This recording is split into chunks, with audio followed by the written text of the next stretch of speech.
Yo el ejemplo que les pongo es, bueno, supongamos, ustedes tienen un juicio, entonces tienen que designar un abogado para que los represente. Entonces ustedes le dan un mandato, se llama, o sea, le hacen un poder en una escribanía o un mandato en la Secretaría de Tribunales para que esa persona los represente. ¿Qué significa que los represente? Que exprese su voluntad por ustedes. Entonces, cuando esa persona le dice al juez que sí, que no, cualquier, entonces es lo mismo para el derecho, es lo mismo que si se lo dijera el representado. Esa sería la representación en general. Particularmente en el campo de la representación política, que es lo que estamos estudiando ahora, nosotros vivimos en un sistema democrático, o sea, vivimos en democracia, eso lo escuchan ustedes permanentemente. En el sistema democrático, las decisiones las toma el pueblo y las toma por el mayor número.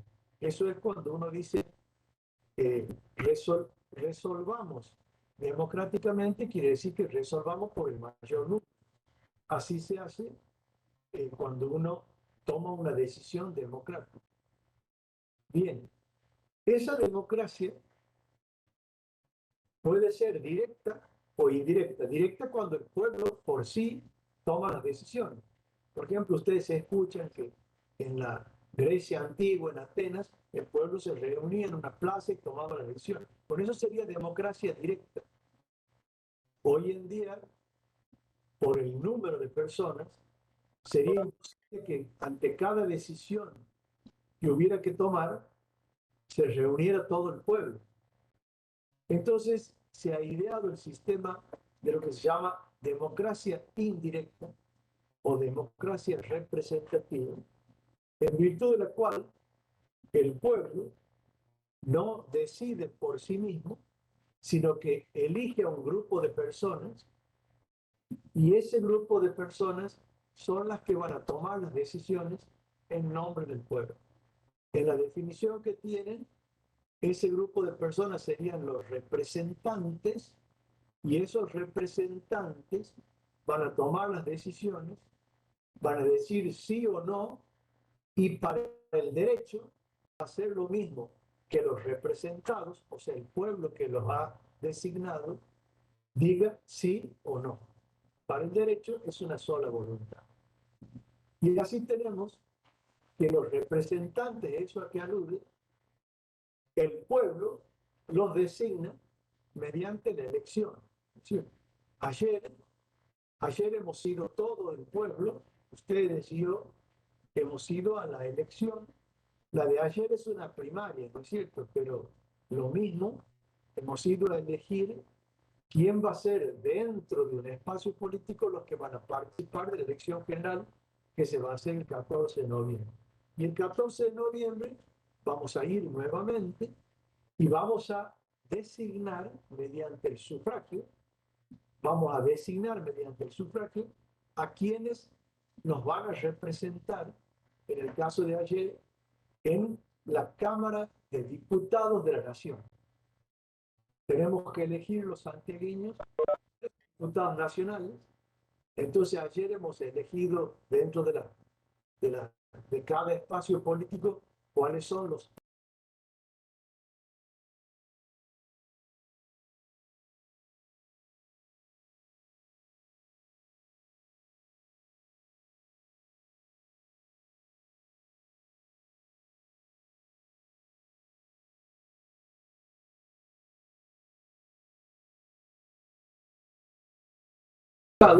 como diputados representantes del pueblo de Santiago del Estero.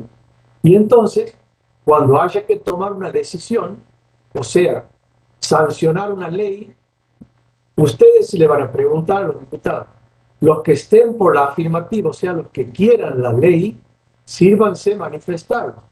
Entonces, los diputados que estén de acuerdo con la ley, o sea, los que dicen sí, van a decir, van a manifestar. Antes levantaban la mano diciendo sí, ahora se aprieta un botón que dice sí, ¿no? Entonces, el mayor número decidió que sí. Cuando los diputados santiagueños que, que hemos elegido ayer y que recién vamos a elegir en la general del 14 de noviembre, digan sí para el derecho, miren la definición que está en pantalla, o sea, jurídicamente, esa voluntad expresada por los representantes para el derecho es lo mismo que si nosotros hubiéramos, los santiagueños que los hemos elegido, hubiéramos dicho que sí. Ahora, ¿qué puede pasar? Bueno, puede pasar que ustedes digan, ve, yo lo he elegido, este representante, ha ido a la Cámara, ha dicho sí, y yo quería que diga no. O ha dicho no, y yo quería que diga sí. Entonces, ay, ¿qué pasa con...? Y bueno, eligió mal, eligió mal. Por eso, para elegir los representantes, hay que conocer los representantes, saber qué piensan y qué van a hacer cuando haya que adoptar las decisiones, en este caso en la Cámara de Diputados de la Nación. Esa sería la representación política. Los ciudadanos elegimos mediante el sufragio a las personas que nos van a representar en el caso de los pasos que hemos elegido ayer, a las personas que van a participar de la general, y el 14 de noviembre vamos a elegir no solamente, chicos, entre paréntesis les digo, vamos a elegir los 3 diputados nacionales que nos van a representar en la Cámara de Diputados, sino además vamos a elegir 40 diputados provinciales que nos van a representar en la Cámara de Diputados de la provincia, y además vamos a elegir gobernador y vicegobernador, que son los que van a tomar las decisiones del Poder Ejecutivo, las cotidianas, van a administrar la provincia, todos en nombre del pueblo que lo eligió en base a este sistema representativo. Hago una, hago una primera parada ahí para preguntarles si se entiende bien, si me quieren preguntar algo, si se escucha bien, si vamos bien, si ya se han despertado. Miren que ya hemos pasado las 11 de la mañana, ¿no? O sea, ya es hora. ¿Hay alguna pregunta? ¿Me quieren Todo hacer bien, una pregunta? se escucha ¿Sí? bien, vamos entendiendo todo. ¿Bien todo? Bueno,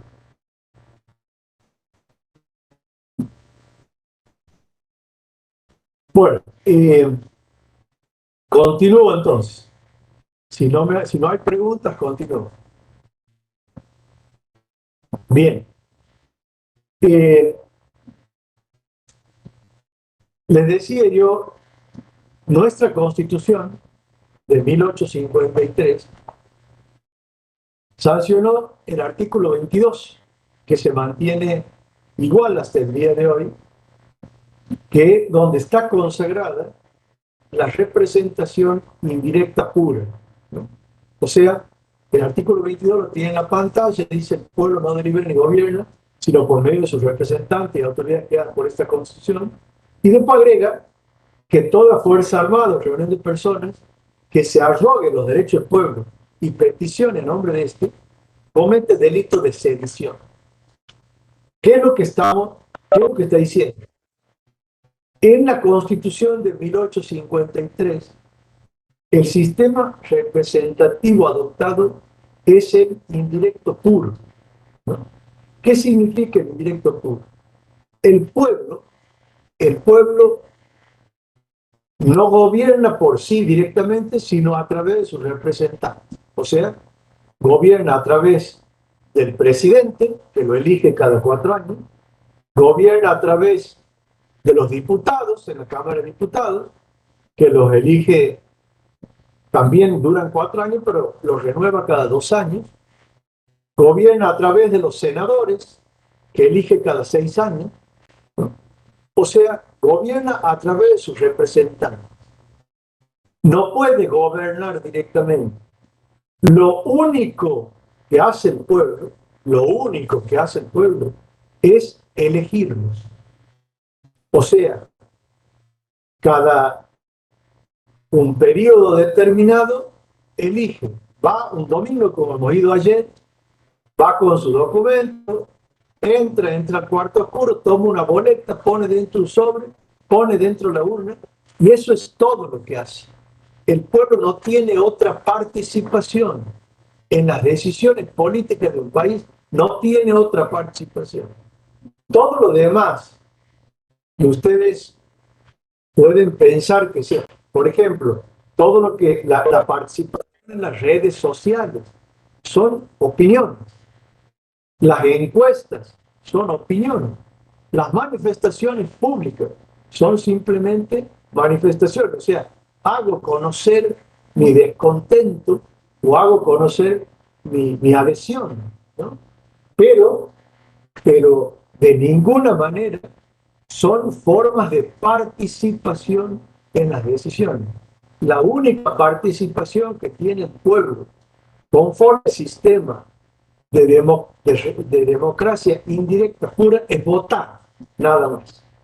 O sea, nosotros los santiagueños hemos votado hace 2 años, hemos votado por diputados nacionales, hemos elegido senadores, etcétera, etcétera, y ahora volvemos a votar para renovar los diputados nacionales.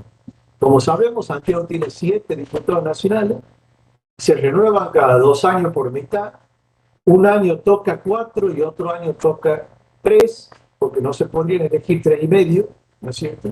Entonces, una vez, este año nos toca elegir 3, digamos. Es la única forma de participación.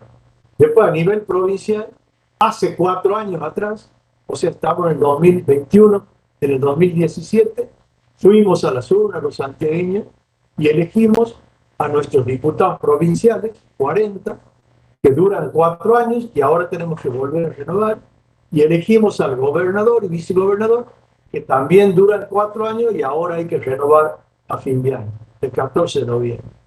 Entonces, eso es todo lo que hace el pueblo. La única participación que tiene el pueblo es elegirlo. De tiempo en tiempo, cada periodo. Nada más. El pueblo no participa de ninguna otra manera. Esa es la democracia indirecta pura. Pregunto, ¿se entiende bien? ¿Me quieren preguntar? ¿Me quieren preguntar algo? No, profe, Lo escucho. una preguntita. Sí. Cuando habla de cometer el delito de sedición, los golpes de Estado que ha sufrido la República Argentina en los gobiernos constitucionales formarían parte de esos delitos? Bien, el golpe de Estado, digamos, es violación del orden constitucional, ¿no? Entonces, digamos, es ruptura. O sea, no podríamos nosotros, no podríamos decir que la Constitución prevé un golpe de Estado, porque la Constitución no podría prever la ruptura del orden constitucional por sí misma. Ojo, vamos a hacer una aclaración. A partir de la reforma de 1994, se ha previsto expresamente, ¿no? Se ha previsto expresamente la ruptura del orden constitucional. Si ustedes van al artículo 36 de la Constitución, van a ver que el artículo 36 prevé que esta Constitución mantendrá su imperio, dice, aun cuando se interrumpiera su observancia por actos de fuerza contra el orden institucional y el sistema democrático, ¿no? Y miren lo que dice el artículo, ¿no? En el segundo párrafo dice que los que hagan eso serán pasibles de la pena establecida en el artículo 29. Así que esto le quiero aclarar. El delito para la ruptura del orden constitucional es el del artículo 29. El artículo 29 lo que dice, ya voy a volver sobre, es que los que violan entonces el orden constitucional tendrán la pena de los infames traidores al patria. O sea, el delito por golpe de Estado, como o sea, por gobierno de facto, es el delito de traición a la patria. Además, infamante, o sea, infame traidor a la patria, el que viola. Entonces, la sedición es simplemente que un grupo de personas se atribuye, o sea, diga nosotros, por ejemplo, ¿no? Por ejemplo, en mi opinión, fue sedición, digamos, cuando en Santiago del Estero, lo que ustedes han escuchado, no sé si han escuchado hablar del santiagueñazo. O sea, en 1993, Sí, profe. un movimiento, ¿no es cierto?, por el cual un grupo de personas que se movilizaron por una protesta por falta de pago salarial, entró en la Casa de Gobierno, quemó la Casa de Gobierno, salió, cruzó, quemó los tribunales, fue a la legislatura que quedaba en esa época arriba del Teatro 25 de Marzo, quemó la legislatura y después fue, bueno, eso es un movimiento sedicioso. O sea, nosotros representamos al pueblo y la sacamos a todas las autoridades y quemamos los edificios. Eso sería la sedición. El golpe de Estado, según la Constitución, en el segundo párrafo del artículo 36, es el de la traición a la patria. O sea, más grave todavía que la sedición. ¿Me ha entendido? Sí, profe, sí. Yo tenía esa duda y ahora que usted nombra la traición a la patria, hace un tiempo para aquí en los medios de comunicación se ha empezado a nombrar eso de traición a la patria, pero bueno, no sabía a qué se trataba también. Claro. Le aclaro lo siguiente. El tema de la traición a la patria, o sea, el artículo 29 al que hace referencia la Constitución en el artículo 36, el artículo 29 está desde 1853, ¿no? Siempre cuando nosotros lo enseñamos, ya voy a volver sobre ese artículo cuando se enseña el sistema republicano, ¿no? Ese artículo, ¿no?, fue en 1853, se dice que está escrito con letras de sangre, ¿no? Cuando decimos que está escrito con letras de sangre, estamos diciendo que en la Convención Constituyente se dice, porque el artículo 29 dice, el, el Congreso Nacional no puede darle al presidente, la legislatura de provincia al gobernador, no pueden darle la suma del poder público. O sea, lo que se quiere evitar es que alguien concentre todo el poder, que había sido el caso de Rosas, ¿no es cierto?, con anterioridad a 1953. Rosas había recibido la suma del poder público por parte de la legislatura bonaerense. Entonces, en la concentración del poder, o sea, que el poder legislativo, ejecutivo y judicial estén concentrados, ¿no? Entonces, eso es lo que se quería evitar. En esa época no se tenía todavía el concepto de la ruptura del orden constitucional porque no había habido constitución, pero se quiere evitar eso. Eso es pena de los infames traidores a la patria. Y eso se ha aplicado para la ruptura del orden constitucional, que de alguna manera también vendría a ser la suma del poder público. O sea, asumen personas que se arrogan la suma del poder público, disuelven el poder legislativo, ponen y sacan a los jueces, ¿no es cierto? Eso es lo que sucede en el gobierno de facto en el caso de la ruptura del orden constitucional. Pero el artículo 29 está, como les digo, desde 1853 y fue escrito pensando en Rosas, ¿no?, en lo que había sido el gobierno de Rosas con la suma del poder público. ¿Está bien? Bien, profe, gracias. ¿Alguna pregunta? Hay un alumno que tiene la cámara activada.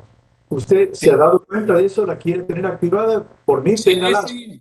No, es que así me concentro mejor, profe. Si no me tiento. Bueno, No prestar atención a eso. digo, no va a ser que no sepa que la tiene activada y bueno, y haga cosas que no son para cámara activada. No, no, quédese tranquilo. Profe, Eh, ahí en el chat, disculpe, ahí en el chat hay una pregunta. a ver, Ahí uno de los compañeros puso una pregunta. si aplicamos, esa pregunta se refiere, si aplicamos a la situación de Afganistán con el derecho argentino, ¿quién estaría infringiendo la ley? ¿Los talibanes que gobiernan o la resistencia a ella. Bien, en el caso de Afganistán, digamos, ¿no? La, digamos, lo que ha sucedido ahora es el grupo talibán, ¿no es cierto?, asume, o sea, el grupo talibán, digamos, conforme a la legislación de ellos, han ganado en ciertos lugares. Ahora, en los lugares donde ellos han ganado, son gobiernos constituidos, no con ruptura del orden constitucional. El tema es que si avanzan sobre el gobierno nacional, entonces sí habría ruptura del orden constitucional, ¿no? Con esta variante, ese tipo de estados son, por ejemplo, como Irán, ¿no? Son estados en los cuales la religión y el gobierno civil están mezclados, ¿no? Por lo cual hay normas religiosas que integran las normas comunes. Entonces, eso es lo que ustedes escuchan de los derechos de la mujer y todas las cosas. Pero Afganistán, ahora con el retiro de las tropas y la entrada de ellos, sí se transforma en un golpe de Estado. Cuando me dice si es aplicable el derecho argentino, o sea, si sería aplicable la ruptura del orden constitucional, sí sería aplicable. Pero en las revoluciones, ¿no?, cuando se dan los procesos revolucionarios, normalmente lo que hay es una derogación de la constitución anterior y el dictado de una nueva constitución acorde con lo que serían los nuevos gobernantes. Si es que tienen, por cierto, el respaldo suficiente para hacerlo. Le pongo un ejemplo para que usted vea cómo funciona en la aplicación del derecho argentino. En 1955, gobernaba Perón, digamos, en su segundo periodo, y se produjo un golpe de Estado que autodenominado la Revolución Libertadora. En 1949 se había reformado la Constitución, la conocida reforma de 1949. El gobierno de facto que asume luego de derrocarlo por la fuerza Perón, digamos, deroga la Constitución del 49 y vuelve a poner en vigencia la Constitución de 1853. O sea, por acto de fuerza realiza un cambio constitucional. Entonces, eso es lo que pasa en Afganistán, ¿no? Va a ser por acto de fuerza una modificación jurídica. Ahora, normalmente esos periodos transcurren sin pena alguna. Después es cuando pasa el gobierno de facto, como ha pasado en nuestro caso, recién se juzgan esos casos. Este artículo 36 que yo les he dicho, recién ha sido puesto en la reforma de 1994. O sea, con posterioridad a todos los golpes de Estado. No era aplicable para los golpes de Estado anteriores. Usted piense que el último golpe de Estado es de 1976 hasta 1983. Este artículo 36 está en la reforma de 1994. O sea, está puesto casi, digamos, 11 años después que había terminado el último gobierno de facto. ¿Está bien? Bueno, sigamos entonces. Bueno, entonces, yo les decía entonces, así funciona la democracia indirecta pura del artículo 22.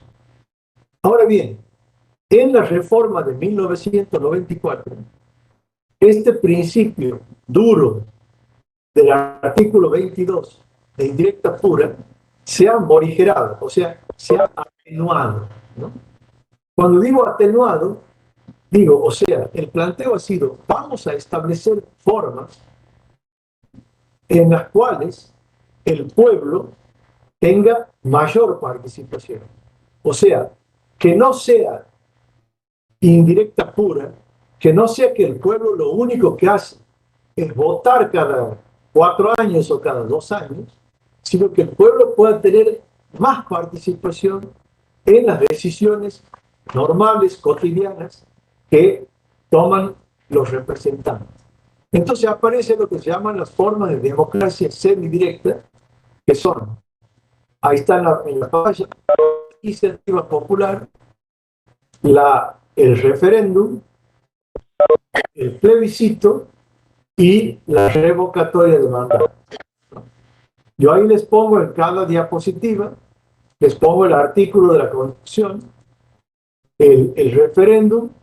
Veamos primero la iniciativa popular, ¿no? La iniciativa popular, que está en el artículo 39 de la Constitución, ¿no? Es, a ver, para decir, la facultad que se le otorga al pueblo de presentar proyectos de ley. Antes, chicos, antes de que exista esto, o sea, antes de la reforma de 1994, el pueblo no podía presentar proyectos de ley.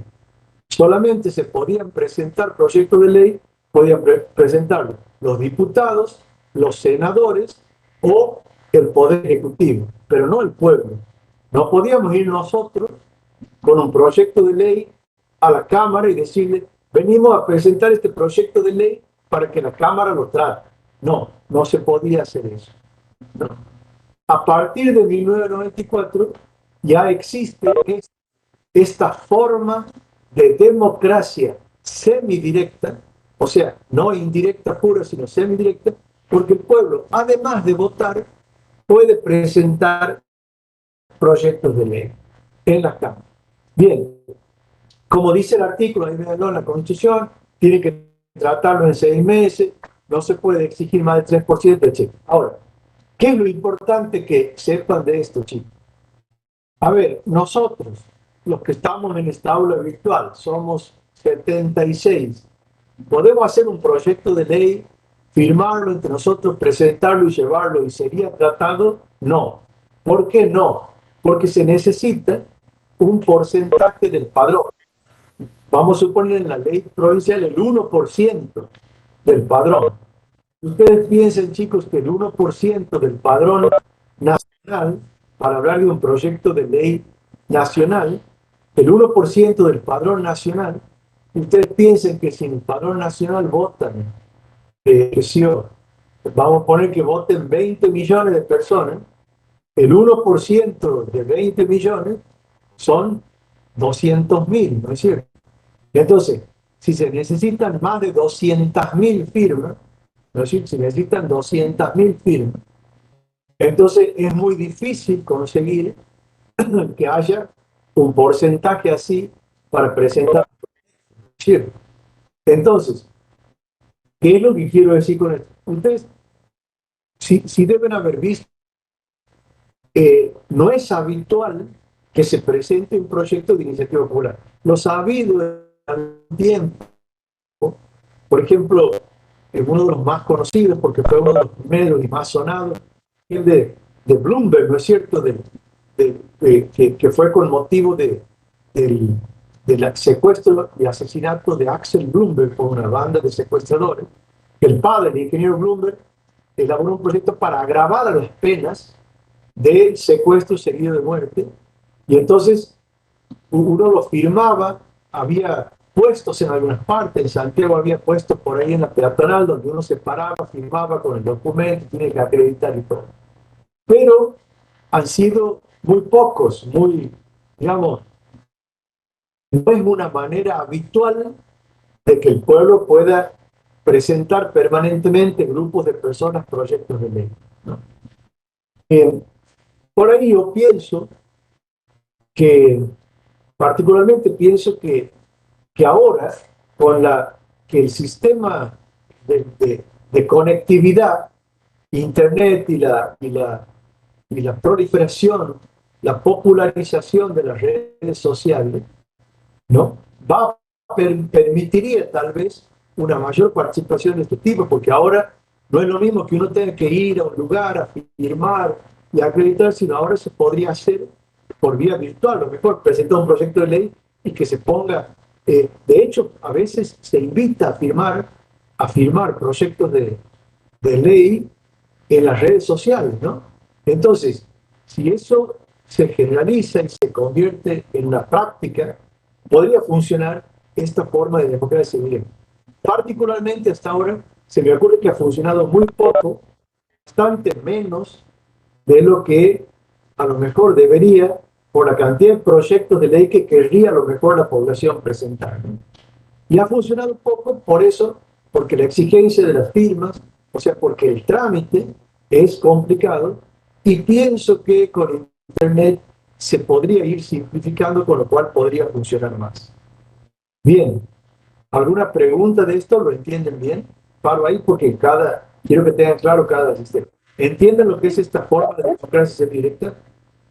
Sí. Una consulta. Bueno.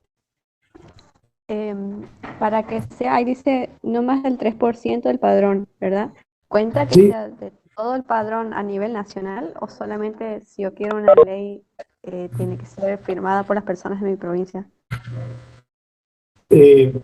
La respuesta depende de qué ley quiera usted presentar. Si usted va a presentar una iniciativa de una ley nacional, usted ya sabe, porque yo se lo he enseñado, que hay reparto de competencias, que vamos a volver sobre eso, entre la nación y las provincias. Tenemos un sistema federal. Si la ley que usted quiere es de competencia nacional, entonces usted necesita un porcentaje del padrón nacional. Ahora, si usted quiere una ley de competencia de la provincia de Santiago del Estero, usted necesita el porcentaje del padrón provincial, el padrón de la provincia de Santiago del Estero. ¿Está bien? ¿Me ha entendido? Sí, profe, gracias. En la ley nacional, a ver, para terminarle de decir, la ley nacional que ha reglamentado la iniciativa popular, que es la ley, yo se los he puesto en los apuntes, chicos, 24.000 y pico, 747 creo, establece 1,5% del padrón electoral. O sea, yo les ponía recién, si son 20 millones el padrón, tienen 300.000 firmas, ¿no? En la provincia está establecido en el artículo 40 de la Constitución de Santiago del Estero, ahí está la iniciativa popular, ¿no? Está legislada como derecho de iniciativa. La provincia de Santiago del Estero dictó también una ley reglamentaria provincial, ¿no? Y el 1%. Yo les aclaro, les cuento nada más, chicos, no, más para que se rían que para otra cosa, ¿no? Yo les cuento que cuando salió la ley de iniciativa provincial, la ley de iniciativa popular provincial, la ley reglamentaria, yo escribí, una revista importante de Derecho me invitó a que escribiera un artículo al respecto. Entonces escribí un pequeño ensayito sobre, vamos a decir, un artículo sobre la ley de iniciativa popular de Santiago del Estero. Esa ley, ahí está, ahí hago todo el análisis, es un librito, vamos a decir, chiquito mío, hago todo el análisis de lo que es la iniciativa popular, cómo funciona todo. Y a ver, la parte de risa está en que esa ley, poco tiempo después que salió publicado mi librito, esa ley fue derogada. Fue derogada tácitamente. Santiago no tiene ley reglamentaria de la iniciativa popular. Y entonces, bueno, mi librito quedó nada más que sí, lo pueden usar para varias cosas, pero lo pueden usar para estudiar en el aire una ley que ya fue derogada. Ahí sí, no le estoy diciendo que lo lean, digamos, porque la ley ya está derogada, pero si es que lo quieren leer, ahí hago todo el análisis de lo que es la iniciativa popular, ¿no?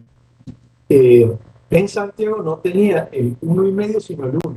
Entonces, a la pregunta de la señorita que me ha preguntado, si es ley provincial, usted tendría el 1 del padrón provincial. Al final no es ahora porque la ley ha sido derogada, pero el porcentaje que se determine del padrón provincial. O sea, si en Santiago el padrón es de 600.000 electores, usted tendría entonces, más o menos, si es el 1,5, tendría 9.000 firmas. Tendría que recabar 9.000 firmas. ¿Está bien? ¿Le he contestado? Sí, profe. ¿Quieren decir algo, chicos? ¿Está bien? Bueno, me gustaría decirles que lean mi librito de iniciativa popular, pero ¿para qué? ¿Para qué la ley ha sido derogada, chicos? Sirve para agarrar el librito y hacer avioncito con la otra. Bien, vamos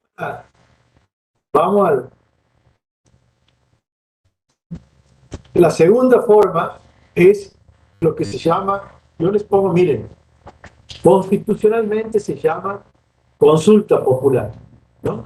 Ahí está en el artículo 40 de la Constitución Nacional, ahí la tienen en diferentes párrafos, ¿no es cierto? El artículo 40 tiene dos tipos de consulta, ¿no? Una se llama consulta popular vinculante, o sea, obligatoria. Ese es el referéndum, yo le enseño con el nombre del referéndum, no está con ese nombre en la Constitución, ¿no? Yo le enseño en doctrina constitucional. Y después lo que se llama la consulta popular no vinculante, que está, digamos, en el segundo párrafo del artículo 40, que en ese caso yo le llamo plebiscito. Repito, tampoco está con ese nombre, se llama plebiscito. Entonces ustedes tienen, constitucionalmente tienen la consulta popular vinculante, referéndum, no vinculante en plebiscito. ¿Qué es el referéndum? Ahí viene la definición mía, ¿no? O sea, esto es lo que ustedes tienen que aprender para explicar. El referéndum es, así van a decir ustedes, una consulta al cuerpo electoral sobre una cuestión de tipo legislativo.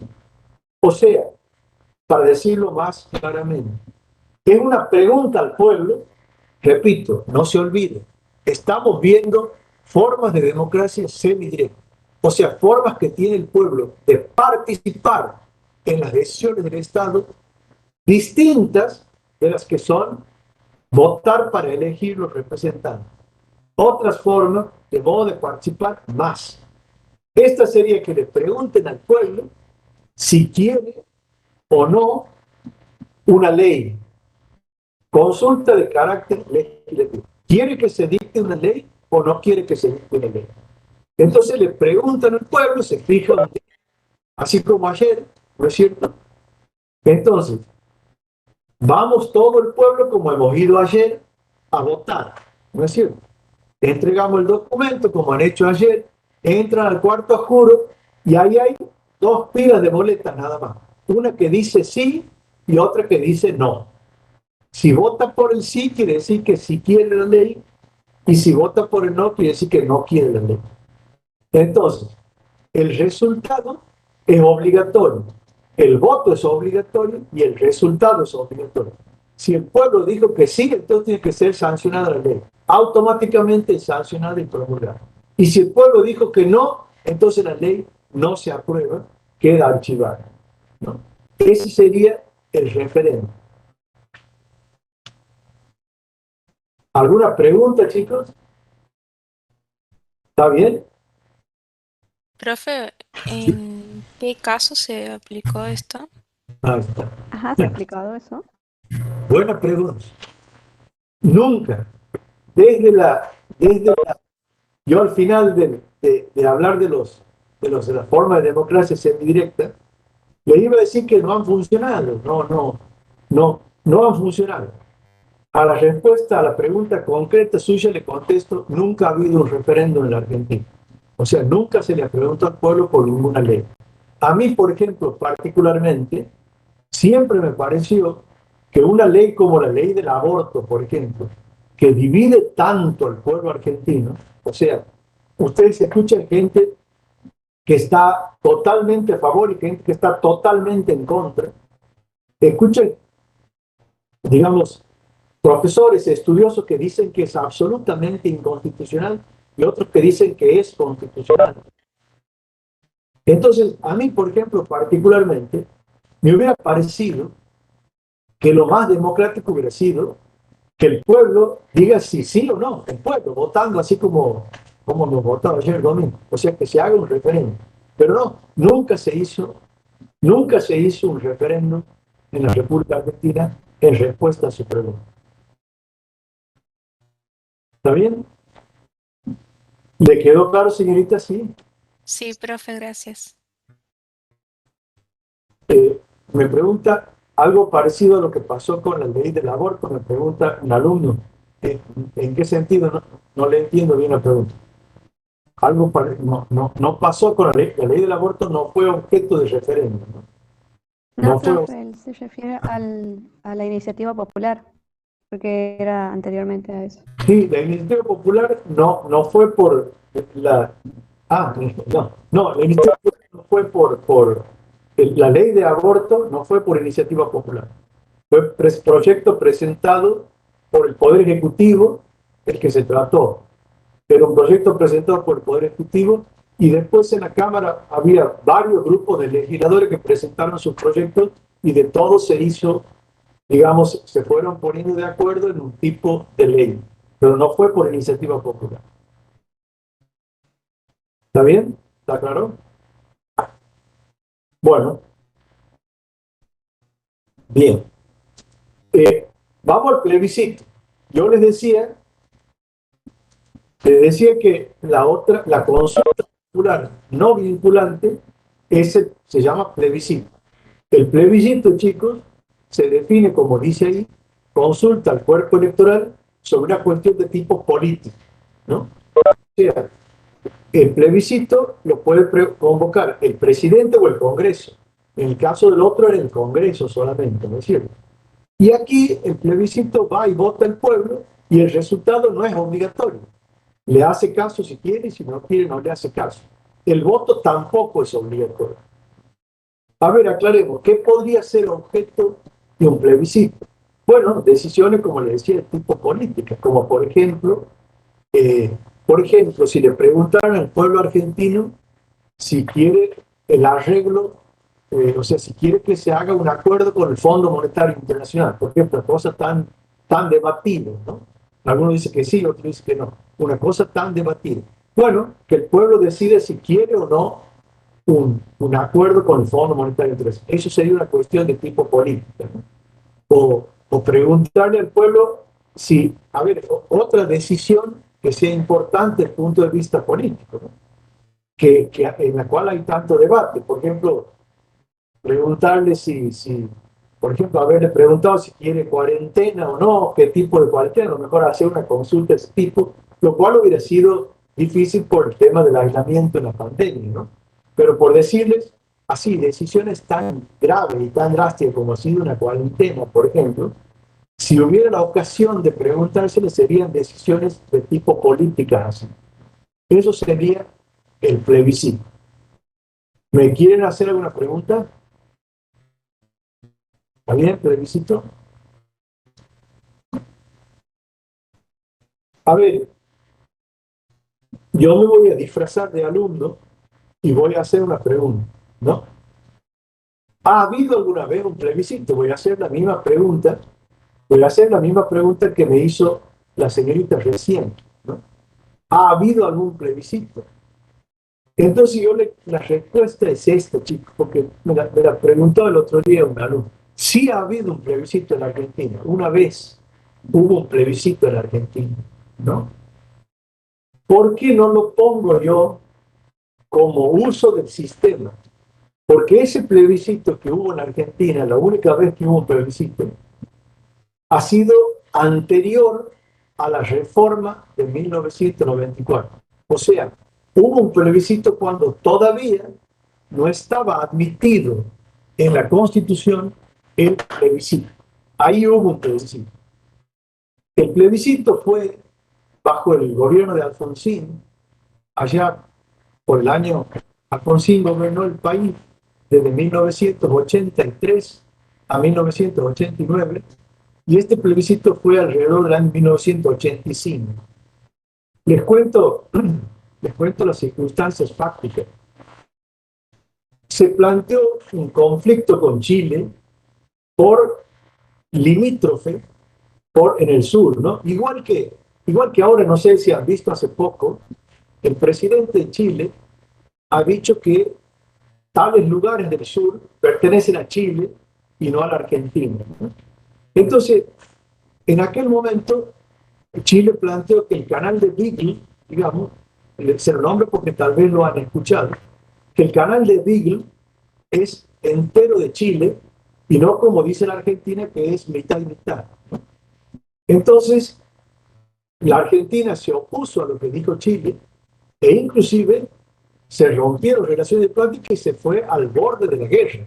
Los dos países desplegaron tropas en toda la frontera, que es larga, toda la cordillera de los Andes. Imagínense, desplegaron tropas de ambos lados, Chile de allá, Argentina de aquí, y estuvo a punto de sucedió alrededor de 1978. Y entonces, cuando están por ir a la guerra de Argentina, entonces el Vaticano, el Papa de ese momento, el Papa intervino inmediatamente y dijo que iba a mediar, que el Vaticano iba a mediar para evitar que se fueran los países a la guerra. Entonces, ambos países, Chile y Argentina, aceptaron la mediación del Vaticano y el Vaticano designó un mediador que fue el cardenal Zamoré. Tal vez el nombre les resulta, habrán escuchado ustedes, cardenal Zamoré. Bueno, el cardenal Zamoré fue el mediador que designó el Vaticano para mediar, hacer como de árbitro entre Argentina y Chile, ¿no? Entre los varios pasos que hay de Argentina a Chile por la cordillera, ha visto que hay varios pasos que uno pasa en el auto normalmente o en lo que fuere, ¿no? Uno de ellos que está allá en el sur, a la altura de Villa Langostura. Villa Langostura es una hermosa ciudad que está de este lado del Nahuel Huapi, del otro lado está Bariloche, y de este lado está, o sea, para el norte está el Villa Langostura. Ahí hay un paso que se llama Cardenal Zamoré. Sí, lleva el nombre de este cardenal, ¿no? Entonces, ese cardenal presentó el resultado de su mediación diciendo que como conclusión de todo lo que había hecho, el canal de Beagle pertenece a Chile. O sea, le dio la razón a Chile y no a la Argentina. Entonces, ambos países tenían que aceptarlo o no, aceptar o rechazar el resultado de la mediación. Chile, bueno, Chile por supuesto aceptó el resultado porque lo favorecía. Y la Argentina, ahí se planteó un debate público sobre si había que aceptarlo o no había que aceptarlo. Entonces el presidente Alfonsín decidió, en vez de decidir por él si lo aceptaba o no, preguntarle al pueblo argentino mediante un plebiscito si es que se aceptaba o no la mediación del Vaticano, con el cual la Argentina perdía el canal de Beagle. Entonces hubo un debate porque el gobierno estaba a favor del sí y la oposición estaba a favor del no. Hay un famoso debate que se hizo en la televisión, que lo vieron todos los argentinos, que debe estar en internet, debe estar en algún lado, entre el canciller de ese momento de Alfonsín, de apellido Caputo, y el que lideraba la oposición en ese momento, que era el senador Savi por el peronismo. El Savi estaba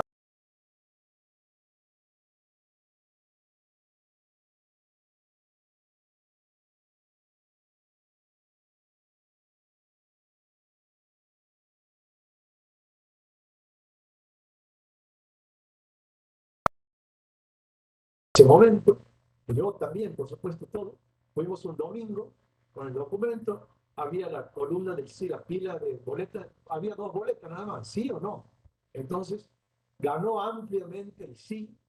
Entonces, el gobierno, como resultado del plebiscito, le aceptó la mediación y desde entonces el canal de Beagle pertenece a Chile. Ese es el único plebiscito que se ha registrado en nuestra historia y que es, les repito, anterior, por 9 años prácticamente, anterior a la reforma de 1994. ¿Me quieren preguntar algo de esto? ¿Está bien? Ahí en el chat alguien ha preguntado, ¿hay algún otro ejemplo de plebiscito? Bueno, ahí le acabo de dar un ejemplo. Le acabo de dar otro ejemplo que sería distinto de lo que le decía del FMI, etcétera. ¿Está bien? ¿Alguna pregunta? ¿Sí? Profe, Sí. cuando se acercan los tiempos de las elecciones, generalmente en los medios de comunicación utilizan la palabra esta de plebiscito. Yo no la entendía, pero ahora que veo el concepto, hacen referencia entonces a ver si el pueblo está de acuerdo con lo que va haciendo el gobierno de turno en su momento. Exacto. Por eso usa la palabra plebiscito como quien dice impropiamente, ¿no? Pero analógicamente. Ahora usted, como usted dice, digamos, el gobierno será plebiscitado. ¿Qué quiere decir? Y si gana, quiere decir que va bien, y si pierde, quiere decir que va mal. O sea, el pueblo, si al ganar o perder, está votando otra cosa. No está votando un plebiscito, pero de alguna manera es una forma de plebiscitar. ¿Está de acuerdo con lo que estoy haciendo o no? Eso sería cuando los medios de comunicación hablan de estos plebiscitos. Muy bien, está bien lo que usted dice, el alumno. Me pregunta si actualmente se usa el plebiscito. O sea, se podría usar, está en la Constitución, ¿no es cierto? Está reglamentado, o sea, se podría llamar un plebiscito. Ahora, nunca se ha usado. Me refiero, desde que el plebiscito fue incorporado en el artículo 40 de la Constitución, entonces nunca ha sido usado el plebiscito. No sé si esa es la pregunta que me hace. Actualmente se usa el plebiscito, se podría usar, nada más que nunca se ha usado, pero se podría usar. Si alguno de ustedes dice, a mí me gustaría que se plebiscite tal cosa, entonces se podría hacer perfectamente. Profe, y para que aprueben el plebiscito, tienen que votar ahí en el Senado, va en el Congreso y si lo aprueban ellos recién harían el plebiscito, ¿verdad? O sea, con el voto Claro, de las 2/3 partes y todo como siempre. exactamente. Pero el que decide es el pueblo. Me preguntan por el chat, ¿sería consultar al pueblo sobre una norma? No, no se confunda. No es consultar al pueblo sobre una norma. Consultar al pueblo sobre una norma, o sea, una ley, es el referéndum, o sea, el anterior. Mire la diapositiva, ¿ven? La diapositiva dice, en el referéndum dice, consulta al cuerpo electoral sobre una cuestión de tipo legislativo. Esa sería sobre una norma, ¿no?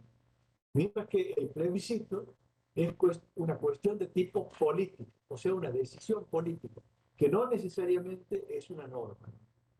Y me dice, en este caso el gobierno no es obligatorio, se puede hacer, por ejemplo, Alfonsín pudo haber rechazado la mediación de Zamoré, aun cuando el pueblo le había dicho que la acepte.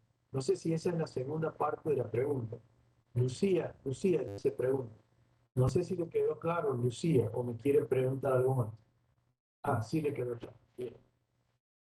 Bueno, entonces tenemos las formas, tendríamos iniciativa popular, referéndum, plebiscito y la última de la cuarta forma sería la revocatoria de mandato. Va esta aclaración, chicos. La revocatoria de mandato, o sea, la forma semidirecta, denominada revocatoria de mandato, que también se llama recall en inglés, se escribe, pero usted diga revocatoria, nomás, no se complique, ¿no? No está en la Constitución Nacional, está en la Constitución de la provincia y está en las cartas orgánicas municipales, ¿no? O sea, no está en la Constitución Nacional. Eso quiero que lo tengan bien clarito, ¿no? La revocatoria de mandato, ¿no? La provincia la tiene establecida en el artículo 42. ¿Qué significa la revocatoria de mandato? Es cuando le preguntan al pueblo si quiere que finalice el mandato de un funcionario que ha sido elegido para un periodo que todavía continúa. O sea, ahí está puesta la definición, ¿no? Se las explico para que uno lo entienda bien. Supongamos, nosotros elegimos, supongamos a fin de año, elegimos gobernador por 4 años, ¿no? O sea, va a ir desde el 2021 hasta el 2025. Supongamos que vamos por el año 2023 y de pronto el pueblo dice, no que empieza, ¿no? Y se hace que el gobernador renuncie, por ejemplo, que se vaya el gobernador. Bueno, entonces, bueno, se puede hacer una revocatoria de mandato, o sea, consultarle al pueblo, preguntarle al pueblo si quiere que siga, porque todavía le faltan 2 años más de mandato, o si quiere que ahí termine. O sea, le revoca el mandato, significa le deja sin efecto el mandato que le ha dado por 4 años. Se lo deja sin efecto. Con la elección del domingo se va a dar mandato por 4 años. Entonces sería revocarlo, cancelarlo antes del tiempo para el cual se lo dio. Lo mismo con los diputados, lo mismo con el intendente, lo mismo con los miembros del Consejo Deliberante. Entonces, en esos casos se revoca el mandato. Eso sería la revocatoria del mandato. Hay varias aclaraciones en la Constitución. Se exige que vote no menos, o sea, no menos del 20%, ¿no? Y dentro de los que han votado se exige más del 50%. Bueno, todo está en el artículo 42 de la Constitución de la provincia. Ahí, un poco, y también es esto, chicos, no se puede pedir la revocatoria del mandato antes del año de mandato, ni faltando menos de 6 meses. O sea, por ejemplo, para el gobernador de la provincia o para los diputados provinciales, falta en este momento menos de 6 meses. Estamos en septiembre y el mandato de ambos vence en diciembre. De septiembre a diciembre hay 3 meses, no 6. Entonces, ¿se podría pedir la revocatoria del mandato ahora, en este momento del mandato del gobernador o de los diputados provinciales? No. ¿Por qué? Porque falta menos de 6 meses y la Constitución de la provincia dice que no se lo puede solicitar si faltan menos de 6 meses. Bueno, de esto pregúntenme lo que quieran. Profe, Profe, ¿quién puede solicitar la revocatoria del mandato? ¿Cómo? ¿Cómo? Solicitaría la revocatoria del mandato. ¿Quién puede solicitarlo? Sí, Y bueno, se podría presentar un proyecto en la Cámara de Diputados y la Cámara de Diputados resuelve si convoca al pueblo a revocar el mandato. La Cámara de Diputados sería la que decide y puede solicitarlo, puede hacerlo por un diputado, puede hacerlo el Poder Ejecutivo, puede hacerlo el pueblo mediante iniciativa, ¿no es cierto? Mediante el sistema de la iniciativa. ¿Está bien? profe, gracias. pero, profe, en la práctica sería como imposible eso. ¿En qué sentido? ¿Por qué? Porque, por ejemplo, que supongamos que hay un grupo que no esté de acuerdo con el gobernante en su momento de turno y presente un proyecto en la Cámara de Diputados y generalmente la Cámara de Diputados es afín en su mayoría al gobernante de turno. Sí, sí, digamos, hasta que deja de serlo, digamos. Lo más probable es que si el gobernante está haciendo tan malas cosas que el pueblo le quiere revocar el mandato, lo más probable es que no tenga ya la mayoría en la Cámara. Si usted, a ver, yo le pregunto, le cuento, mejor dicho, les cuento. A nivel provincial, nunca ha habido un clima de revocatoria de mandato, ¿no? Pero, por ejemplo, a nivel municipal, muchas veces se ha dado el clima de revocatoria de mandato. Y en muchos casos se lo ha hecho renunciar al intendente con promesa de juicio político, por ejemplo, y podría haberse hecho una revocatoria de mandato, o sea, preguntarle al pueblo. Piensen, chicos, que los municipios de primera categoría tienen 12 concejales, y después los de segunda tienen 9, y los de tercera tienen 6. O sea, no es como un número como 40 en la Cámara de Diputados, sino imagínense con 6 concejales, aunque fuera 2/3, necesita 4 votos. Entonces, con que el intendente haya perdido el consenso con el apoyo de 4 concejales, ya puede habilitarse en la revocatoria del mandato. En el caso de 9, 6, ¿no es cierto? 6 son los 2/3, o sea, es más de la mitad.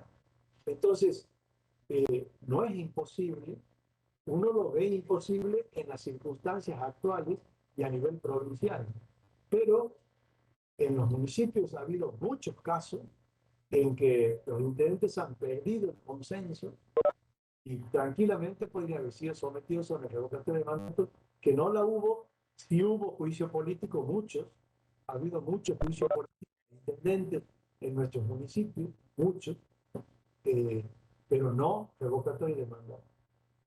¿Me han entendido? ¿Está bien? ¿Me quiere preguntar algo? ¿Quiere que le aclare algo de lo que acabo de decir? No, sí se entiende bien, profe. ¿Y en qué afectaría o cuál sería la diferencia entre un juicio político y la revocatoria de mandato? El juicio político, la diferencia sería, el juicio político lo hace, es un juzgamiento, o sea, hay lo mismo que usted ve en cualquier juicio, digamos, hay una acusación. Primero, todo se lleva a cabo solamente en el ámbito de la Cámara, no en el ámbito, el pueblo no interviene para nada. Intervienen los representantes del pueblo, pero no el pueblo. En la revocatoria de mandato interviene el pueblo, vota el pueblo. Esa sería la primera gran diferencia. Uno son los representantes y el otro es el pueblo directamente, ¿no? La segunda es, en el juicio político hay un juicio, o sea, hay una acusación. La acusación dice, bueno, hay mal desempeño, delito, ¿no es cierto?, en ejercicio de la función, etcétera, etcétera, ¿no? En el caso, si el juicio político fuera al presidente de la nación, lo haría, la acusación es de parte de la Cámara de Diputados en la que acusa y el Senado es el que hace de tribunal. En los sistemas unicamerales como la provincia de Santiago del Estero, una parte de la Cámara de Diputados, que es la Comisión de Juicio Político, es la que acusa y el resto de la Cámara es el que hace de tribunal. Entonces se juzga, se le formulan cargos. A ver, este mal desempeño porque ha hecho esto, este delito porque ha robado aquí tal cosa, tal cosa, y el acusado se defiende, digamos, presenta sus pruebas, o sea, se lleva a cabo como un juicio, se defiende y luego la Cámara toma, en el caso de la Nación, el Senado, en el caso de la provincia, el resto de la Cámara de Diputados, lo mismo que en el caso de los consejos deliberantes, entonces toma una decisión si lo va a destituir o no. Si decide destituirlo, el efecto sería el mismo que la revocatoria de mandato. Queda sin efecto su mandato, queda separado del cargo. Pero solamente el efecto. El procedimiento es distinto y en uno lo hace el pueblo y en el otro lo hacen los representantes del pueblo. En el caso de la Nación, el Congreso, y en el caso de la provincia, la Cámara de Diputados de Santiago del Estero. Ese es el juicio político, la diferencia con la revocatoria de mandato. ¿Está bien? Perfecto, profe. Gracias. ¿Alguna pregunta, chicos? Eh, Tengo dos preguntas en el chat. Una dice, a nivel nacional, ¿hubo revocación de mandato? No. No sé si se fijan, está aclarado en la diapositiva que está en pantalla. No está establecido en la Constitución Nacional. Sí en la Constitución Provincial y en la Carta Orgánica Municipal. Y a renglón seguido me pregunta, en el caso del expresidente de la Rúa, ¿fue revocatoria de mandato? No. El expresidente de la Rúa renunció. Él renunció al cargo. O sea, presentó su renuncia al cargo. No es que el pueblo le revocó, sino que él renunció. ¿Está bien? ¿Te queda claro las dos respuestas? ¿Sí? Bien. De acuerdo. Bueno, poquito. Pero si no hay más preguntas ni aclaraciones, ni quieren que les cuente nada, sigue. Vamos al... Esa, chico, a mí me interesaba decir, les decía, a mí me interesaba finalmente decir, ¿no?, que las formas de democracia semidirecta no han funcionado. Evidentemente, no forman parte de nuestra conformación cultural electoral, ¿no? El pueblo, no ha habido ningún plebiscito, ningún referéndum, ni ninguna revocatoria de mandato. Y las iniciativas populares que ha habido han sido, digamos, muy pocas en relación a la cantidad de leyes que se tratan, ¿no? Entonces, el sistema no ha funcionado, ¿no? Las formas de democracia directa no han funcionado. Sí me interesa hacer una última aclaración. A mí me parece, estoy convencido, ¿no?, que con la nueva intercomunicación que hay concretamente con Internet, ¿no es cierto?, en mi opinión, el pueblo va a participar mucho más de la vida política, o sea, de la toma de decisiones en un país. Porque, y va a participar porque sería, ustedes piensen hoy, los gobernantes permanentemente están patrullando las redes sociales, por supuesto, en algunos casos para perseguir, ¿no? Pero en otros casos para saber qué opina el pueblo de cada cosa, ¿no? Y a su vez tienen las encuestadoras, permanentemente encuestando a saber cómo ha caído esto, qué opinión tiene de esto, de esta decisión que está por tomar. O sea, como la encuesta es más fácil porque la comunicación es más fácil y las redes sociales es un medio de expresión permanente de la gente, ¿no es cierto? Entonces, ¿qué es lo que está sucediendo? Esta permanente comunicación de la gente, exteriorización de su pensamiento por estos medios. Ustedes piensen que antes la opinión de la gente solamente estaba en los medios de comunicación, o sea, en los diarios o en los noticieros de la televisión. Ahora, si el diario no lo entrevista, no sabe, no tiene uno dónde decirlo. Entonces, yo pienso que ahora el tema de la comunicación, del progreso de las comunicaciones, el progreso tecnológico y todo, va a permitir una suerte de vuelta a la democracia directa.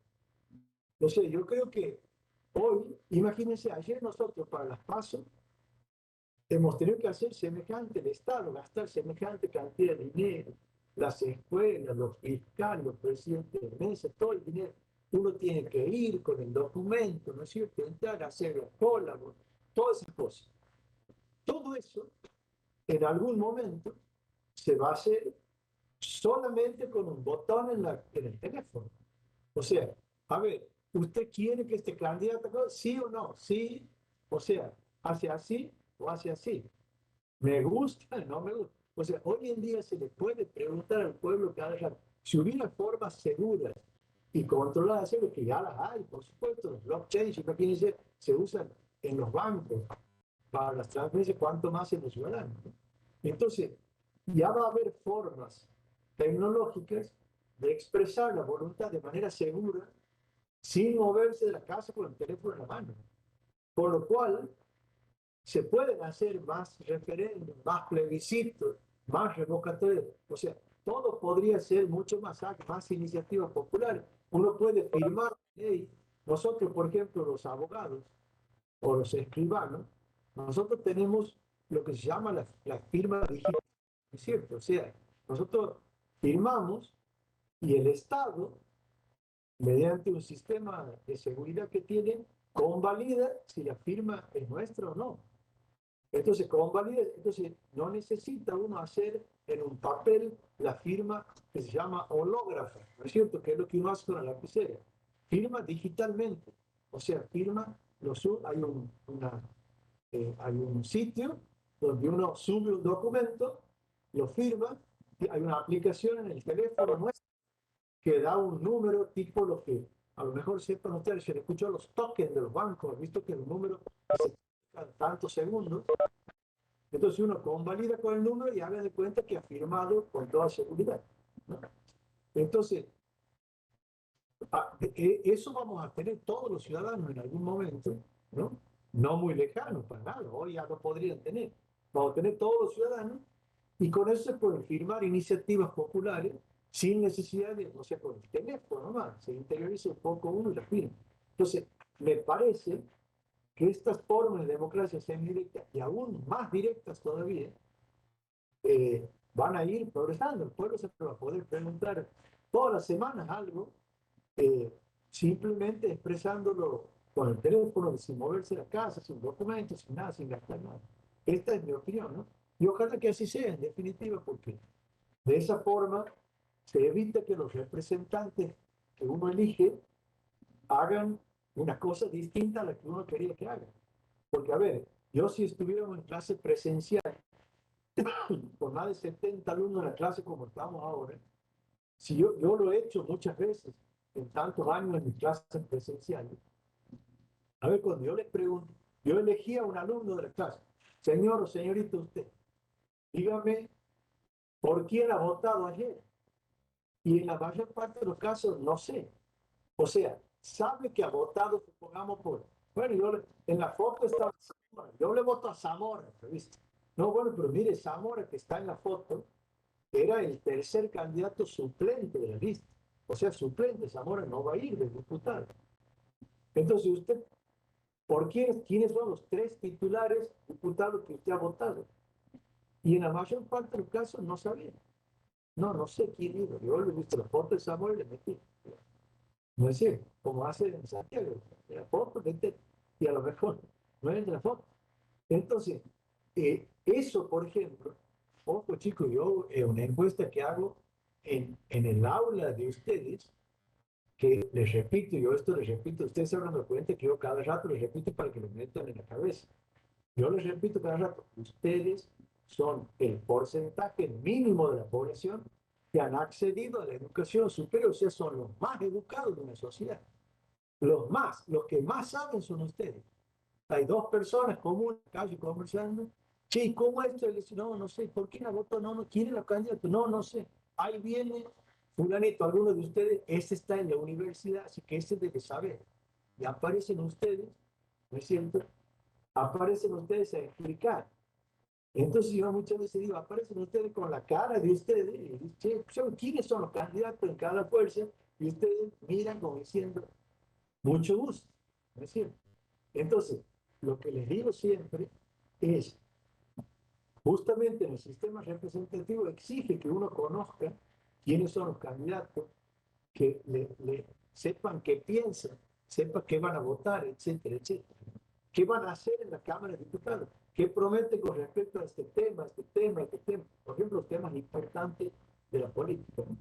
Entonces, yo pienso que el día que la democracia se haga más directa, que es lo que intentan estas formas de democracia semidirecta, que atenúan el sistema indirecto puro del artículo 22, va a ser mejor el sistema democrático. Bueno, termino, chicos, el tema el tema de la representación, ¿no? A mí me parece importante decir que me parece importante aclarar antes de pasar a republicano, ¿no? Yo, como ustedes verán en los apuntes que están, reitero chicos, ustedes ya saben, están subidos los apuntes en el aula virtual, junto con las PPT. Ahí les hablo de la democracia, ¿no? Como para que ustedes tengan, te doy un concepto de democracia, y les digo que las características del sistema democrático, que son lo que yo quiero que aprendan, son cuatro, les digo, ¿no? Que son, o sea, yo les puedo preguntar cuáles son las características del sistema democrático. Soberanía popular, igualdad política, consulta popular y mandato de la mayoría. Esas son las características del sistema democrático. Y les explico que soberanía popular es cuando, lo digo así, ¿no? Cuando el poder supremo del Estado está legalmente otorgado a todos los miembros de la comunidad. Es decir, cuando digo está legalmente otorgado, lo que estoy diciendo es que está constitucionalmente otorgado a todos. O sea, las máximas decisiones, según la Constitución, la toma el pueblo. Las máximas decisiones. O sea, vamos a elegir el presidente, vamos a elegir, eso las toma el pueblo. Después, igualdad política. Ya voy a volver sobre esto cuando estudiemos los caracteres del sufragio en la bolilla que sigue, ¿no? La igualdad política, ¿qué sería? La igualdad política sería que todos los ciudadanos, todos los ciudadanos, o sea, todos los que tenemos participación en la vida política, que sería a partir de los 16 años, ¿no? Todos los ciudadanos tenemos la misma incidencia en las decisiones políticas. A ver, si lo quieren decir de manera vulgar, sería cada ciudadano vale un voto. Repito, cada ciudadano vale un voto, ¿no? Imagínense, el, el, el voto del ciudadano más preparado, más sabio, vale lo mismo que el voto del analfabeto. El voto del más rico vale lo mismo que el voto del pobre. Ese es el sistema democrático. Todos valen un voto. Nadie tiene voto calificado, o sea que valga más de uno, ni nadie tiene voto menguado que valga menos. Esa sería la igualdad política. En tercer lugar, la consulta popular, que es a lo que me refiero. recién, ¿no es cierto? La consulta popular, que es un gobierno democrático, hace lo que el pueblo quiere que haga y se abstiene de hacer lo que el pueblo no quiere que haga. Para eso tiene que estar permanentemente consultando. Entonces, el sistema, lo que le decía que chico, el sistema de representación directa pura, digamos, hace que los que sean consultados, cuando son consultados, son los parlamentarios, o sea, los representantes. Pero ahora, repito, a medida que vaya perfeccionando la seguridad del sistema comunicacional de las redes, digamos, el gobierno permanentemente consultando al pueblo. Ustedes, esta consulta permanente para saber qué es lo que quiere que el pueblo haga y que se abstenga de hacer lo que el pueblo no quiere. Y por último, el mandato de la mayoría, les decía. Frente a diferentes alternativas, se elige la alternativa que está respaldada por el mayor número. Eso sucede, chicos, cuando ven en las leyes, ¿no es cierto?, el Parlamento trata los que estén por la afirmativa de esta ley, si no se... Entonces, el mayor número es el que toma la decisión. La ley sale por mayoría de votos y la minoría de votos. Entonces, esas son las 4 características que definen el sistema democrático. ¿Alguna pregunta, chicos? Si no paso. ¿Nada? Bien. Hemos dicho representativa, republicana y federal. Vamos a republicana. La república. A mí me interesa que manejen esta definición. Yo he visto que les he dicho, chicos, al comienzo, miren, manejen las definiciones. Yo les doy varias definiciones y a mí me interesa que ustedes manejen las definiciones, porque las definiciones son, digamos, les sirve primero para enmarcar el tema, para ubicarse y después para desarrollar el tema. Fíjense, ustedes el programa tiene sistema republicano, conceptos, caracteres, dice, ¿no? Ahí están los caracteres en la diapositiva y ustedes van a ver que todos los caracteres surgen de la definición.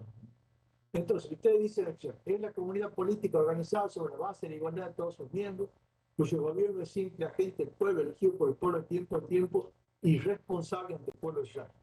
No se olviden, chicos, como dice la diapositiva, que es Y, responsable, no irresponsable, ¿no? Sino irresponsable, ¿no? O sea, es responsable.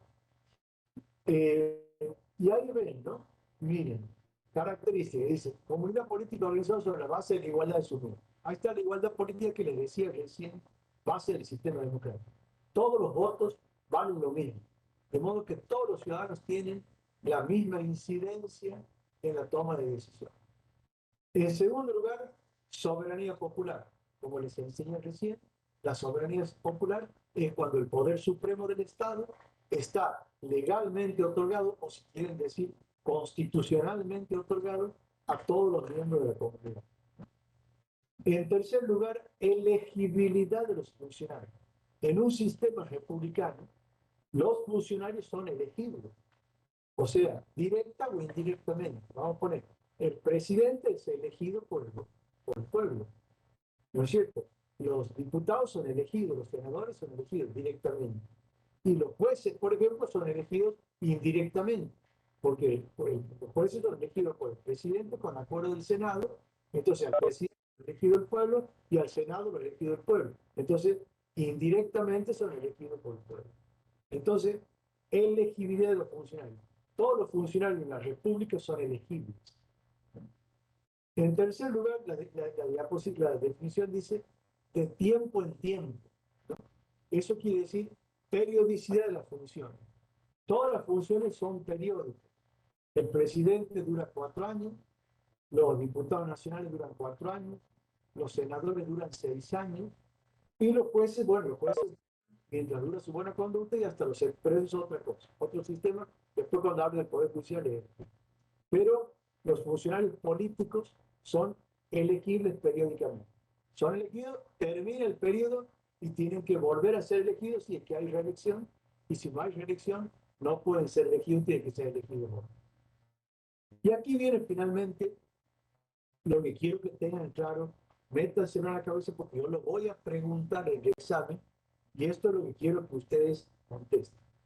Yo la pregunta del examen, que les digo, yo hago en la clase la pregunta del examen, por eso hacen bien en venir a la clase. Yo les voy a preguntar, dígame, ¿cuál es la principal característica de la República que no está en la definición? O sea, esa es una pregunta del examen. ¿Cuál es la principal característica de la República que no está en la definición? Y la respuesta correcta es la división de poder. Esa es la principal característica. O sea, chicos, un sistema republicano, la principal característica del sistema republicano es que el poder está dividido, no concentrado en uno. O sea, hay poder ejecutivo, perdón, para decirlo en orden, hay poder legislativo, poder ejecutivo y poder judicial. O sea, hay tres poderes. Cada uno es independiente del otro. Los tres son independientes entre sí. Hay un sistema de controles recíprocos, ¿no es cierto? El poder judicial controla al poder legislativo, el poder legislativo controla, o sea, hay un sistema de control recíproco, pero el poder está dividido. Nadie prevalece sobre el otro. O sea, ninguno de los tres poderes es superior al otro. No, los tres son independientes. Cada uno de los tres tiene su marco de atribución. El poder legislativo, la atribución está en el artículo 75 de la Constitución. Ahí van a leer, corresponde al poder legislativo y ahí está lo que corresponde hacer. El poder ejecutivo está en el artículo 99. Ahí está la atribución del poder ejecutivo y ahí dice qué es lo que puede hacer. Y el poder judicial, en los artículos 115 y 116, ahí está la atribución de qué es lo que puede hacer. Entonces, cada uno es independiente del otro, tiene su marco de atribución y ejerce su función dentro de esa sanción. El poder concentrado está prohibido, prohibido por la Constitución. Artículo 29, del cual hemos hablado dentro hace un rato atrás, por motivo de que tratamos lo que alguien preguntó. El artículo 29 dice que el Congreso no le puede dar al presidente ni las legislaturas provinciales o los gobernadores la suma del poder público. No puede haber nadie que tenga la suma. Que el que hace eso tendrá la pena de los infames traidores al pacto. Entonces, el sistema republicano, uno para saber si un sistema es republicano, tiene que ver que los poderes estén divididos y que funcionen de manera independiente. Por eso cuando ustedes escuchan que en política, en los debates, dice la república, el más república significa que no haya que no haya jueces que dependen del poder ejecutivo, que no haya un congreso que convalida todo lo que hace el poder ejecutivo, porque no, o sea, que no haya una prevalencia de un poder de sobre los demás, sino que el poder esté dividido. Esa es la república. Mientras el poder esté dividido, chicos, lo que decimos es, están salvaguardados nuestros derechos y garantías. Ahora, cuando el poder está concentrado, es cuando los derechos y garantías de las personas están en peligro. Porque si el mismo que nos aplica una sanción nos va a juzgar, si el mismo que nos... Entonces, si está concentrado, si el mismo manda el poder, manda el juez y manda a hacer las leyes y todo, entonces nuestros derechos no existirían, no estarían garantizados. Esa es la principal característica de la República. ¿Me quieren preguntar algo? ¿Me quiere preguntar de esto? Profe, cuando nombra la elegibilidad de los funcionarios, nosotros como pueblo solamente elegimos a lo que va a ser la administración y la legislación. ¿Y cómo sería la parte de los jueces No, del Poder Judicial? lo que le decía es que los jueces son elegidos de manera indirecta. O sea, a los jueces los elige, en el caso de la nación, el presidente con acuerdo del Senado. En el caso de la provincia, el gobernador con acuerdo de la legislatura, superior tribunal, y a los demás lo elige el gobernador solo, pero en todos los casos, el que elige es elegido por el pueblo. O sea, hay elecciones que se llama indirecta. O sea, el pueblo elige a los que los van a elegir. Ahí estaría salvaguardada la elegibilidad de los funcionarios. A la pregunta de la elegibilidad. ¿Te queda? Ah, bien. Bien, bien, bien, perfecto. Indirecta. Es indirecta. Bien, vamos ahora entonces, ahí les pongo yo les enseñaba, yo les enseñaba cuando hablamos de la representación, yo les decía que la reforma 94 había atenuado la representación indirecta pura. Bueno, en este caso la división de poderes, que sería que cada poder ejerce sus atribuciones y ninguno puede ejercer atribuciones del otro, ha sido también atenuada para determinados casos de emergencia en la reforma del 94 mediante dos institutos que son, mediante dos previsiones que son la delegación de facultades, que le he puesto aquí y falta la otra que sería la delegación de facultades, y los DNU, los decretos de necesidad y urgencia. ¿Cómo funcionaría así? La delegación de facultades es cuando un poder le pasa alguna atribución suya a otro poder. Por ejemplo, el Congreso le delega al Poder Ejecutivo alguna atribución propia por razones de emergencia, dice, o de administración. Por ejemplo, el caso de administración sería, por ejemplo, el ejemplo sería el presupuesto. El presupuesto es una ley, o sea, lo sanciona el Poder Ejecutivo. El presupuesto asigna partidas para determinados fines, o sea, para determinados gastos. Y el Poder Ejecutivo, al administrarla, no puede pasar fondos de una partida a otra, porque estaría violando la ley. Entonces, habitualmente se dictan leyes delegadas, o sea, se le delega al Poder Ejecutivo la facultad de cambiar algunas partidas para determinados casos según sus necesidades. O a veces en razones de emergencia. Por ejemplo, ahora en la pandemia, que ha sido una emergencia, se han dictado las leyes de emergencia que eran facultando al Poder Ejecutivo, por ejemplo, a hacer compras directas sin necesidad de licitación para los medicamentos, de hacer esto. O sea, tomar decisiones que normalmente no puede tomar el Poder Legislativo, le ha delegado funciones para que las tome directamente. O sea, por razones de emergencia, siempre por razones excepcionales. Y el otro caso que le decía es el DNU. La delegación está en el artículo 76, mientras que los DNU, o sea, los decretos de necesidad de urgencia, están en el artículo 99, inciso tercero, ¿no? En el caso del DNU es el presidente debe adoptarse una decisión que tiene que ser tomada por ley y no por decreto del Ejecutivo. Es una facultad que corresponde al Poder Legislativo, pero por encontrarse en estado de necesidad, o sea, el estado de necesidad es que no hay otra alternativa, y de urgencia, o sea, que no se puede esperar el tiempo que demanda el tratamiento de una ley en la Cámara, a veces que tiene que pasar por la Cámara de origen, Cámara de revisión, o sea, no hay tiempo para eso, esa es la urgencia. La necesidad es que no haya alternativa y la urgencia es que no hay tiempo. Entonces el presidente dicta una norma que debería ser una ley. Ese es el famoso decreto de necesidad de urgencia. Debería ser una ley. O sea, como si el presidente dictara leyes. Inmediatamente las tiene, según la Constitución, las tiene, ya lo vamos a estudiar, la decreto de necesidad de urgencia, y inmediatamente la tiene que remitir al Congreso para que el Congreso la apruebe o la deje sin efecto. Esos serían los dos casos en los cuales de algún modo se atenúa o morigera o se hace excepción al sistema de división de poderes. Casos en los cuales un poder ejerce atribuciones del otro. ¿Alguna pregunta, chicos? Profe, Sí. por ejemplo, de la delegación de facultades, además de delegar facultades entre poderes, también se puede delegar facultades, por ejemplo, de un nivel provincial, pasarlas a nivel nacional. Le agrego un ejemplo, que haya una emergencia de seguridad en la provincia.